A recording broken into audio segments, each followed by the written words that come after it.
మేడ్చల్ జిల్లా కాప్రాలో జరిగిన బీఆర్ఎస్ ఆత్మీయ సమ్మేళనానికి ముఖ్య అతిథులుగా హాజరై మాట్లాడారు ఉప్పల్ ఎమ్మెల్యే భేతి సుభాష్ రెడ్డి.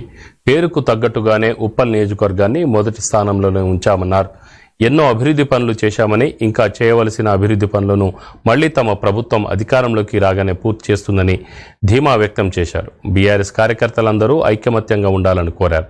కాప్రా డివిజన్లో ఈ మధ్య చనిపోయిన 4 పార్టీ కార్యకర్తలకు శ్రద్ధాంజలి ఘటించారు. దాని తర్వాత నేను పార్టీ వదిలేసి కాంగ్రెస్ పార్టీ వదిలేసి సుభాషణతో జాయిన్ అయ్యి గెలిపించుకొని తర్వాత కూడా కార్యకర్తలు నా ఎంపడి ఎవరు వచ్చినా కూడా అంతే మంచిగా చూసుకుంటున్నాను. మీకు తెలుసు, మీరు అందరు కూడా. ఇంకా కూడా నేను జాయిన్ అయినాక చాలా మంది టీఆర్ఎస్ పార్టీలకి అంటే పాత టీఆర్ఎస్ లో వాళ్ళు వస్తే కూడా నా నుంచి ఏ సాయం కలిగినా కూడా తప్పకుండా చేసి పెట్టుకున్నా. సుభాషణ ఎవరిని కూడా డిఫరెన్స్ ఇస్తలేను.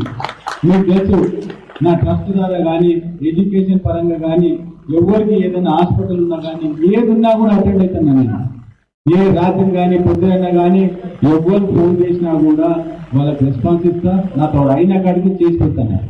ఎందుకంటే మనం పార్టీలో నేను జాయిన్ అయినా కాబట్టి నా బాధ్యత ఉంటుంది, మీ అందరినీ కూడా చూసే బాధ్యత ఉంటుంది. కాబట్టి నేను ఎక్కడ డిఫరెన్స్ తీసుకుపోను కూడా.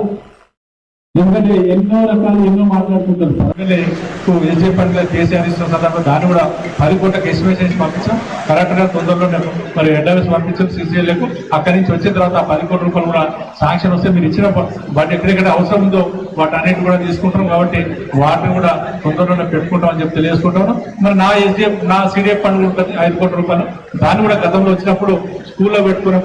కొన్ని అక్కడక్కడ రోడ్లు అవి ఉండే కొన్ని పెట్టుకున్నాం, బిల్డింగ్లు పెట్టుకున్నాం. కొన్ని బిల్డింగ్లు కూడా శాంక్షన్ అయితే ఇక్కడ కూడా అంటే వాళ్ళు టెండర్ కాల్పర్ చేస్తే రావట్లేదు. ఎవరు చాలా బిల్డింగ్లు పెండింగ్ ఉన్నాయి, మన కమిటీస్ పెండింగ్ ఉన్నాయి చాలా.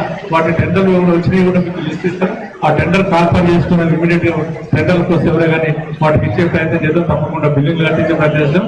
ఇక స్వతహారాజు బాధ్యత, ఎందుకంటే ఆయన బిల్డింగ్ ఆయన చూసుకోవాలి, నేను కాదు చూసాను. అది కూడా నా మీద అబద్ధం ఒప్పడం కరెక్ట్ కాదు. ఆయన ఒక రెస్పాన్సిబిలిటీగా కార్పొరేటర్ గా మన దగ్గరనే కట్టుకుంటా అని చెప్పేటప్పుడు ఈ బడ్జెట్ అయిందంటే తప్పకుండా 100% ఇమీడియట్ గా విత్ ఇన్ 10 days లో సాంక్షన్ చేసి